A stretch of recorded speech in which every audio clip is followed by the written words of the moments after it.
yesterday there was a meeting in Chicago. And that meeting yesterday at Chicago, they call it the DNC, right? The Democratic National Convention. And Steve Kerr spoke, okay? And he gave a speech all the way at the end that's a shot at Trump. You had Hillary Clinton that spoke. And you had, what do you call it? Joe Biden spoke. AOC spoke, right? All these guys spoke. And a lot of the conversation was about the economy and all this other stuff. And Joe Biden, when he was speaking, Rob, I don't know if you have it or not, Joe Biden came in to give the speech and left, went to California for vacation, is where he's at. He's going to watch the entire thing from his family's house, and he's going to watch the speech and all the stuff that's taking place at the DNC there. Everybody consistently, all they did was edify Joe Biden, how great of a man he is, how great of a president he is. The entire time, it was an edification for Joe Biden. Rob, if you have one clip. I sent him a minute something, PBD, of all the cuts of his anger, his emotion. Rob. If you have the one that he sent you with the minute cut of all of them. It's on, Colin, I sent it to you, I think today, Rob. No, Rob, you just showed it a minute. There you go. That's the one right there. If you can show this clip to give us an idea of what it'll save you 50 minutes, but go ahead. Women are not without electoral.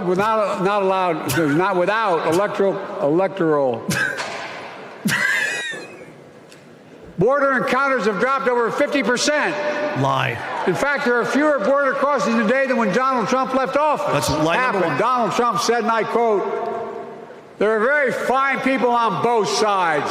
My God. 2 lies. That's what he said. That is what he said and what he meant. Oh, from his own chief of staff, a 4-star General John Kelly, that Trump, when in Europe, would not go to the grave sites in France. Lie, I think. Brave service members who gave their lives to this country. He called them suckers and losers. Another lie. Who in the hell does he think he is? Who does he think he is? Wow. Gee, look at him. He has no idea what he's mad about. They're the ones we're going to bring back. That guys? What? That's not hyperbole. It's because Medicare no longer has to pay those exorbitant prices to the big pharma. Republicans, Democrats. Adam's coloring. We saved democracy in 2020, and now we must save it again in 2024. You know, we have 1,000 billionaires He's in not America. finished. He's promising a bloodbath. Another lie. If he loses, in his words. How many okay, guys.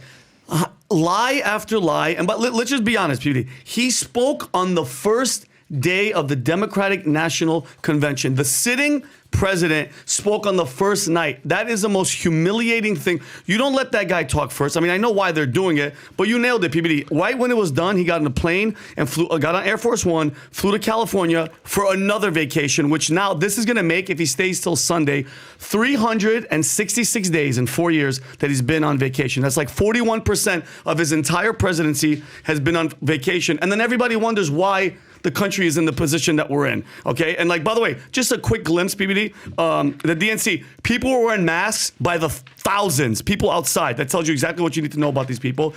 There are protests outside, Democrats protesting Democrats, their leadership about, Israel and Hamas and all that stuff. Hillary Clinton went up there and said that Kamala cares about children and families. Meanwhile, outside, they had a mobile booth. Rob, you have the photo of the booth? Planned Parenthood, Great River, sent a mobile health center and offered reproductive services on Monday and Tuesday. Medication abortions were available on both days, with vasectomies being exclusively offered on Monday. Like, if that's not the Democrat Party in a nutshell, mask, abortions, vasectomies, they don't want to, like, look at this thing. This thing was outside, PBD. You could go in there and have everything cut off and have an abortion. Is that absolutely insane? It was kind of confusing to me because at the DNC, you know, all these Democrat men, you're offering a vasectomy to a guy who has no balls in the first place. Exactly. You see what I'm saying? And you know what's messed up, PB? I don't know if you saw this. They bring this guy on stage with ALS in a wheelchair, and they just put a mic in his face and have him talk. And his wife was like, yeah, this is what he just said. Did you see it? That was awkward. It was very awkward. Honestly, it's disturbing to play for a few seconds, right? I mean, if he was trying to say something.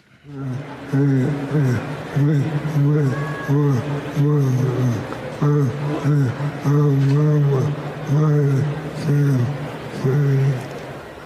2008, we met while working on the Obama-Biden campaign. Okay, like, by the way, Are they supposed to be friends? No, What, no, are no. they That's his together? wife. That's his wife. And by the for way, him. how about that? No, but here's the thing, though. Couldn't they just have prepared that speech for him? They're just that's the Democrat. They're trying to make you feel bad for people, and that's ridiculous. That's them in a nutshell. So, Rob, play the Steve Kerr clip. Let's just react to some of the stuff, and then we'll give our thoughts on the entire thing. Go ahead. Here's Steve Kerr. Of this nation doesn't come from any one of us, but from each of us doing our part to build a more perfect union. That vision is what this campaign is all about. It's why I'm here tonight. And it's why I'll be getting out every day to help people get out and vote on November 5th and elect Kamala Harris and Tim Walz as the next president and vice president of the United States. Wait for it. And after the results are tallied that night, Hopefully. we can, Yeah. That in the night. words of the great Steph Curry, we can tell Donald Trump, night, night. Can I ask you a question? Yeah. What do they have to do, the DNC, to have a guy like that? I think he's educated, Pat. He's not a stupid guy. For him to go up there, and he knows what this administration's about, what Kamala is, who she isn't, what she is going to do and what she's not going to do. What makes someone like that go up there and basically pitch for what they did? Remember, this is democracy. This is what Joe Biden said yesterday. Democracy has prevailed. Democracy has delivered, and now democracy must be preserved. The democracy is out the window, especially with this campaign. They forced the sitting president out, and he didn't go easy. He was scratching and clawing. He didn't want to leave. His wife didn't want him to leave. His crackhead son didn't want him to leave. This is the party of democracy. What makes somebody like Steve Kerr, who's not dumb, PBD, go up there and say some stuff Well, like first that? of all, let me tell you this. That guy crushed it. I thought he did a phenomenal job. The best speaker out of all of them. I thought he crushed it. For I sure. thought he did a phenomenal job, and I thought he could have a career if he chooses to get out of MBA. He would actually make one hell of a Democratic candidate for the left. And you have to realize he is very close to Popovich. Popovich is a hardcore guy on the left. Okay. Popovich played the role of a liberal to him. And what's interesting with him is his father was a teacher and was the former president back in the days. If you can pull this up, in 1984, Malcolm Kerr was Steve Kerr's father. Malcolm Kerr was a teacher back in the days, and he was teaching in Lebanon, if I'm not mistaken. Yeah, he was born and raised in Lebanon, and he was served as the president of American University of Beirut from 1982 until 1984, when a jihadi terrorist killed him. Yep. And shot him twice in the head, and he died. That is Steve Kerr's father. Okay, that kind of a once in a lifetime experience does something to you. And his dad was I believe politically, he was on the left. And if I'm not mistaken, I didn't know he was Middle Eastern. He's born in Beirut, the father. Yeah, So, I mean, Steve Kerr is Middle Eastern. I didn't know that. So part of it, what he's doing, he's got some influence. I thought he did good. I thought the one thing, Rob, if you go to YouTube, just to kind of see the level of interest people have, go to YouTube and go to Fox News. Okay, YouTube, Fox News. Click on that right there, and then go to videos where you can see all the recent videos. Okay, zoom in a little bit so the audience can see it. Okay, Tommy Lauren, 25 minutes ago, 13,000 views. Okay, Fox and Friends, 1 hour ago, 90,000 views. Trump campaign, tears, 30,000 views. The next one, 94,000 views. Cyrus, new 31,000 views 3 hours ago. Vivek, 101,000 views 4 hours ago. 9,100 views. I don't even know who's speaking. Oh, Whitmer. Low energy, JD Vance, 76,000 views. Go to the next one. Go to the next one. Keep going, keep going, keep going. And then look at Hillary Clinton. Guys, 10 hours ago, 13,000 views. No one gives a shit what she has to say. Go to Twitter, by the way. Go on Twitter, go on X, and go to the poll I ran. I haven't seen it. I ran this poll yesterday. We were sitting on together. At 4 p.m.? I don't know what time it was, but I ran a poll. It was at Zoom noon. in, and I said, who's more unlikable? Hillary Clinton, Kamala Harris, or Nikki Haley. Wow. I mean, listen, Kamala, you got to give her super competitive, right? She's trying to win. She's trying to win. 5.5% behind Hillary. And then Nikki Haley, actually, she can walk away having some respect and some dignity for getting 16 and a half That's points. a bronze medal. It's going up against those two. I know. It's respect. Yeah. But Hillary, the GOAT.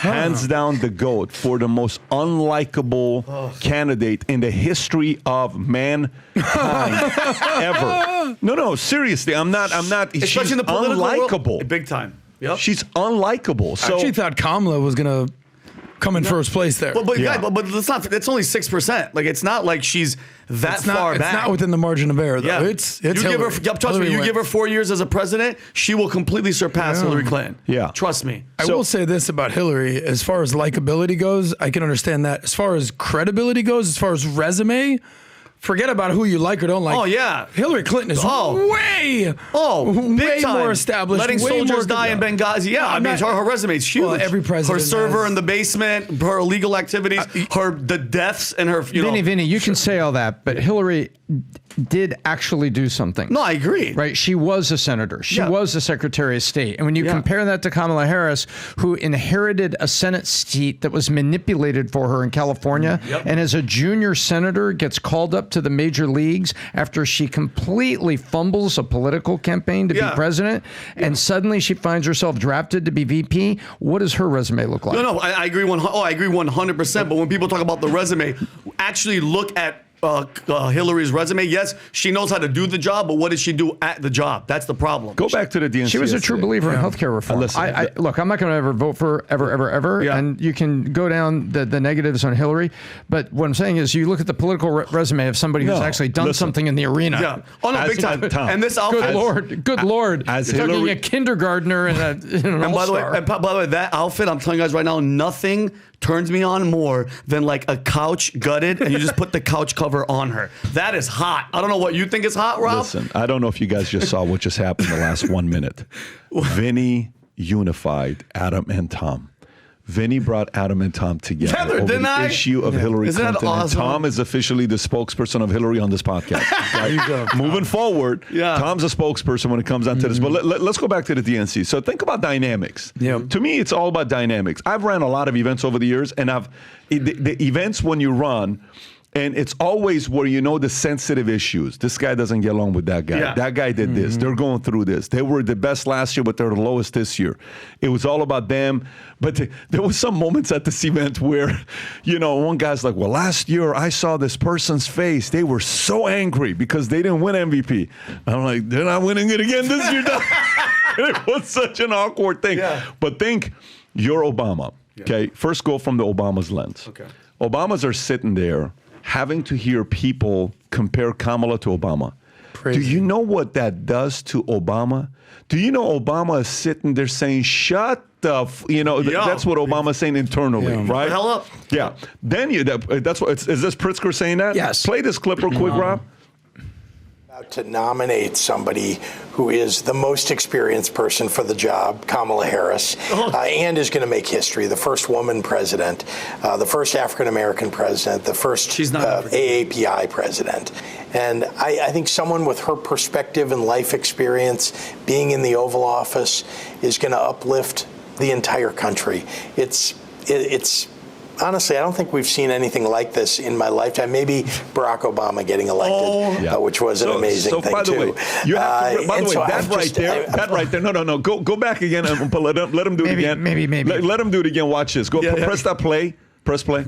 Like this Look in at my his lifetime. face. Maybe Barack Obama getting elected, which was an You know why he amazing likes thing, saying too. that? You know why he likes saying that? They're both from Chicago. Yeah. He's taking a shot at Barack, and no one even knows it. He's just kind of and he's like, look, you guys chose her instead of me, no problem. Yeah. I'm going to edify Kamala in ways Right to in tell front him of your she's face. right in front of your face. And you know what he said? He goes, she would be the first female African American president. That is blatantly false. She's Indian and Jamaican. She'd be the first Jamaican Indian, not African American. I don't know why they keep saying that. Barack Obama's African American, correct? His father, his family's from Africa. It's this guy's face is just and then when you go through it and you think about Pelosi, You think about in the room, okay, you got Biden. You know Jill doesn't want to be in that room because you know they kicked out her husband. So they want to talk to nobody. Period. And you know on stage, Joe has to keep saying, Kamala and I, Kamala and I, Kamala and I, Kamala and I. And she just goes, oh, my God, it's thank you, Joe. Oh, my God. And then, by the way, there was a scene with Waltz's wife, which is probably the best. It's at the end of Joe Biden's speech when he's speaking and they zoom in on her. You know what her look is like? I wish there was, I don't know if anybody caught this or not. Her look is like, get me the fuck out of here right now. The look that she had on her face. And then last but not least, you have the Clintons that are sitting there. And the Clintons that are sitting there, Clintons are saying, look, guys, we were presidents. And I'm Hillary Clinton. I should have been president. Like, we are the ones that run this whole thing here. It is so competitive behind closed doors, okay? However, as much shit as we want to talk, let me tell you what they can't say. You ready? Every Democratic president was at the DNC. Yep. Yes. You know what Republicans can't say? Can't say the same thing. No, a bunch of them. Bush wasn't there. No way. You got the other guys weren't there. And so that is the part where they're going to be able to, as much as we may not get along and all this other stuff that you guys can write about, at least we showed up and we're unified to beat you. Yep. And I don't know if the right can say that. The MAGA can say that. I don't know if the right can say that. I agree. And listen, and again, I always give credit where credit's due. You have to give them credit because, I mean, look at, they have made Kamala Harris in this last, what, guys, how long has it been till he dropped out, Adam? How long till Joe stepped down? 6 weeks. 6 weeks. They're making her look like the savior of the world. It is amazing. Never underestimate the power of legacy media. Guys, I was in arguments yesterday with my cousins in a group chat. They're like, she's gonna. I go, guys, she's been sitting next to this guy for 4 years. Why couldn't she look at Joe and say, hey, Joe, fix this, do that, help this? It's insane to watch, but you got to give them credit, Tom. You have to. Well, I have two thoughts here. And the first thought is what really was going on last night. We have to look at it as America. And I respect the individuals, but I'm going to talk about the actions. So they knew that Joe Biden was suffering and that he was not capable of governing. And so they chose just not to tell the Americans about it, and they chose to keep him, quote unquote, in the basement until such time to replace him. Number one. Number two, it is pretty ironic and pathetic to go out and say you're trying to save democracy when they would not let capable members of their own party run in an open primary. If they had said last November, Joe's not going to run again, they knew that last November. They absolutely knew it. They didn't want an open primary. They would have had a primary. They would have had debates on stage, multiple candidates, some that fumble, some that stumble, some that rise to the top. They didn't want that. They kept him there. So that's called democracy. Yeah. Instead, they just let him not show up and have, all the mail-in ballots. So it was like watching Vladimir Putin do 48 state primaries. Yeah. Oh, you won again, sir. No opponents. And that's how Biden went through the primaries.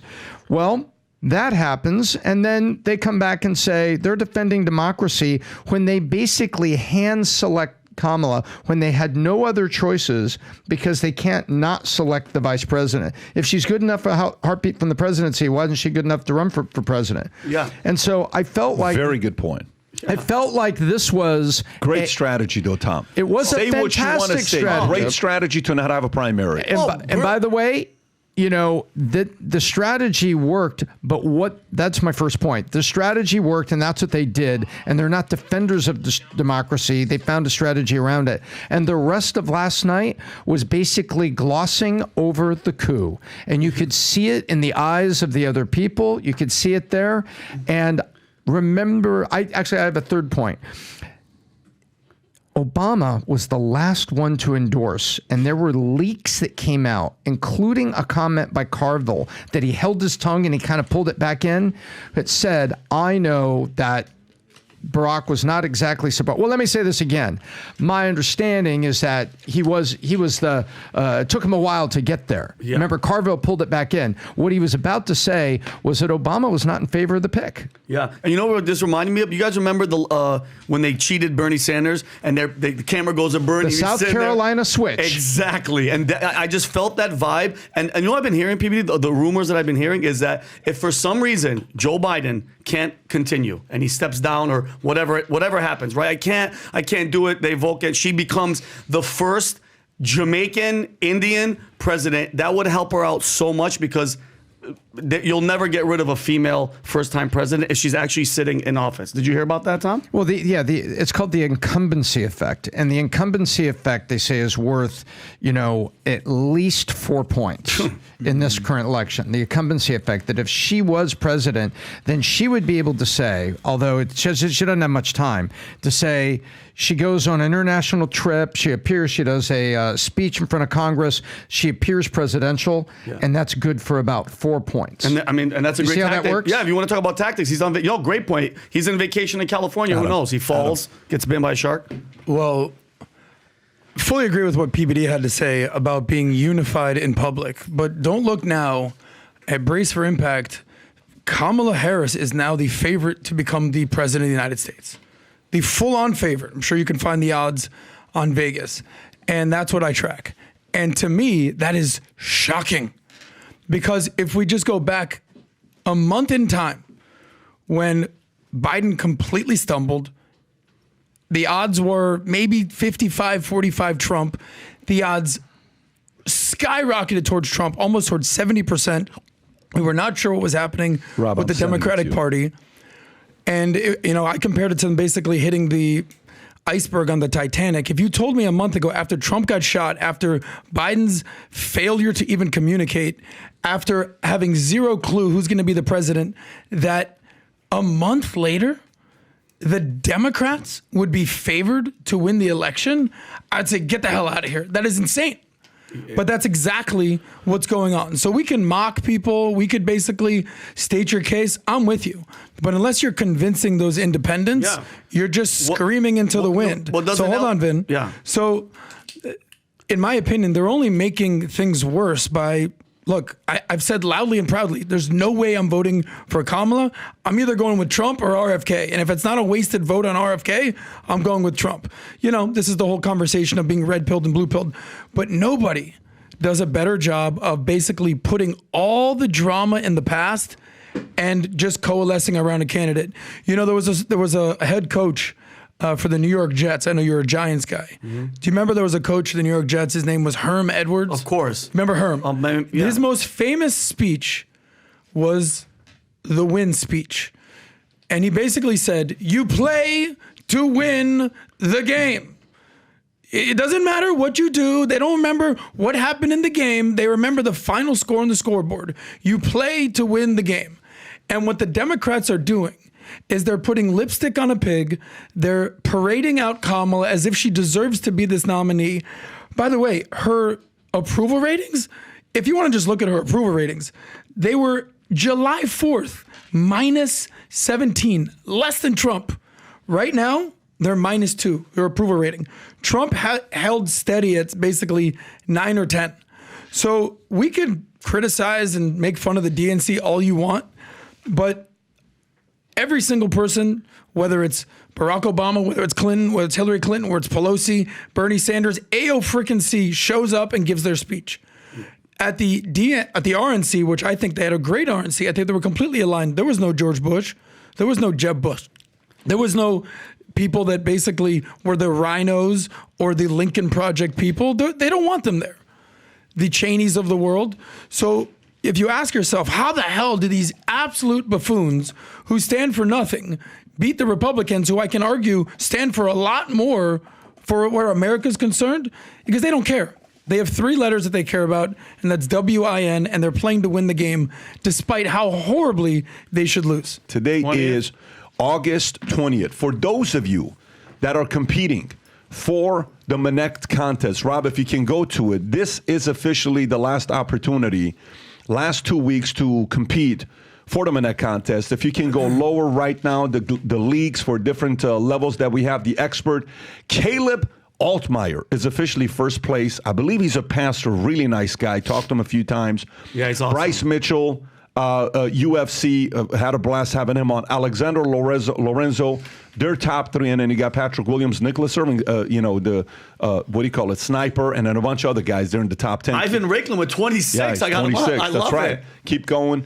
And at middleweight, we have Matten Hagkar, first place. That's an open one that anybody can compete in. Samuel Riley, Rollo Tomasi, really third place. Good for you, Rollo, at third place. MJ Harris says, Celia, if you got reviews, you would be in third place. Saad Hashmani, Matan, and then the rest of the guys there. Go to the next one.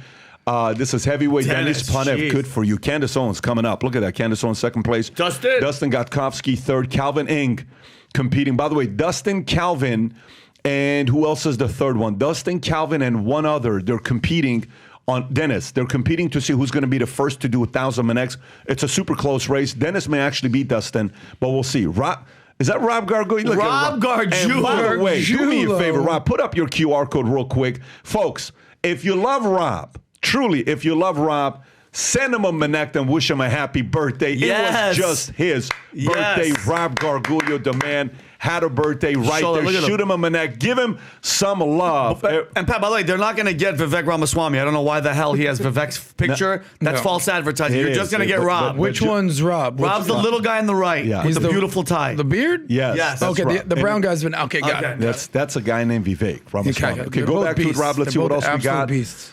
Go back to it. Let's see what else we got. And Vincent Oshana just absolutely dominating. 638, 5090.